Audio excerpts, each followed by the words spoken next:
नमस्ते।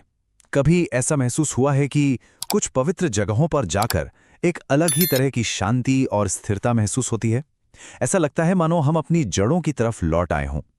आज हम एक ऐसी ही जगह की कहानी में उतरेंगे जो हमारे वजूद के सबसे बुनियादी तत्व यानी पृथ्वी से जुड़ी है। तो चलिए एक सवाल से शुरू करते हैं। जरा सोचिए, हमारे इस शरीर और हजारों साल पुराने एक मंदिर में आखिर क्या एक जैसा हो सकता है। सवाल सुनने में शायद थोड़ा अजीब लगे, पर इसका जवाब बहुत ही गहरा है। जवाब छिपा है पंच तत्वों में। जी हाँ, वही 5 तत्व जिनसे ये पूरा ब्रह्मांड और हमारा शरीर बना है।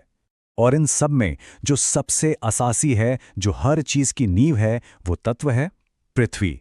और इसी पृथ्वी तत्व का एक जीता जागता स्वरूप हमें मिलता है तमिलनाडु के कांचीपुरम में। पृथ्वी तत्व का सीधा सा मतलब है स्थिरता, एक ठोस आधार, वो नींव जिस पर सब कुछ टिका हुआ है। हमारे शरीर से लेकर बड़े बड़े पहाड़ों तक हर भौतिक चीज का वजूद इसी तत्व पर निर्भर करता है। और जानते हैं, इस महान तत्व का एक घर भी है, एक आम्रेश्वर मंदिर। तो आइए इसकी अद्भुत कहानी की गहराइयों में चलते हैं और समझते हैं कि ये मंदिर इतना खास क्यों है। तो कथा कुछ यूं है कि देवी पार्वती भगवान शिव को पाने के लिए तपस्या करना चाहती थीं। इसके लिए उन्होंने अपने हाथों से रेत का एक शिवलिंग बनाया। लेकिन तभी जैसे उनकी परीक्षा लेने के लिए पास की वेगवती नदी में जबरदस्त बाढ़ आ गई। जब पानी की तेज धार उस रेत के शिवलिंग को बहाने लगी तो देवी पार्वती ने उसे बचाने के लिए जोर से अपने आलिंगन में भर लिया। उनकी इस अटूट भक्ति और प्रेम को देखकर भगवान शिव भावुक हो गए। वो प्रकट हुए और उन्होंने वहीं पृथ्वी तत्व के रूप में हमेशा के लिए बस जाने का वचन दिया। और सबसे दिलचस्प बात क्या है जानते हैं? ये सिर्फ एक कहानी नहीं है जो किताबों में लिखी हो। इसके सबूत आज भी साक्षात उस मंदिर में मौजूद हैं, ऐसे अजूबों के रूप में जिन्हें देखकर यकीन करना मुश्किल हो जाता है। पहला और सबसे बड़ा प्रमाण है बालू का लिंगम।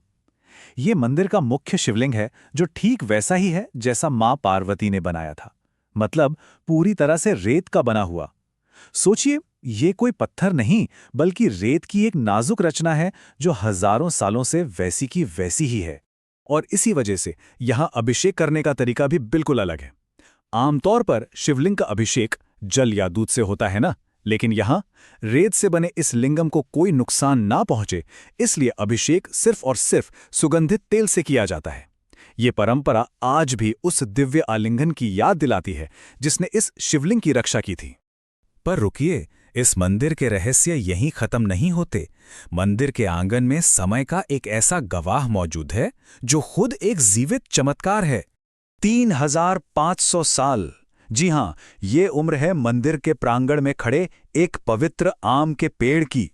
माना जाता है कि ये पेड़ उस पौराणिक कथा का भी साक्षी रहा है। और ये कोई मामूली आम का पेड़ नहीं है। इस एक ही पेड़ की अलग अलग शाखाओं पर 4 अलग अलग स्वाद वाले आम उगते हैं। और कितनी खूबसूरत बात है कि इन 4 स्वादों को 4 महान वेदों का प्रतीक माना जाता है: ऋग्वेद, यजुर्वेद, सामवेद और अथर्ववेद। तो अब सवाल ये उठता है कि रेत से बना एक शिवलिंग और 4 स्वाद देने वाला एक प्राचीन पेड़, आखिर ये दोनों मिलकर हमें क्या संदेश देते हैं? इनका असली मतलब क्या है? इसका जवाब एक शब्द में है: स्थिरता। यही पृथ्वी तत्व का सबसे बड़ा गुण है।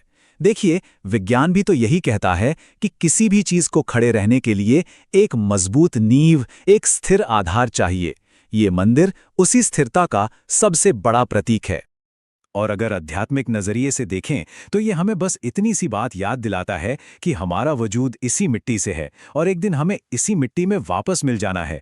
यही जीवन का सबसे बड़ा सच है जिसे हम अक्सर भूल जाते हैं। तो असल में एकाम्रेश्वर मंदिर सिर्फ एक पूजा की जगह नहीं है। ये प्रकृति और इंसान के बीच के उस अटूट रिश्ते का एक जीता जागता सबूत है। ये हमें सिखाता है कि जिंदगी में असली शांति और स्थिरता पाने के लिए अपनी जड़ों से जुड़ना कितना जरूरी है। ठीक उसी तरह जैसे एक विशाल पेड़ अपनी जड़ों से जुड़कर सदियों तक खड़ा रहता है। तो इस पूरी चर्चा के बाद एक सवाल खुद से पूछना बनता है, वो कौन सी जड़ है, चाहे वो परिवार हो, विश्वास हो या कोई उसूल, जो किसी भी इंसान को जिंदगी के तूफानों में स्थिर रखती है?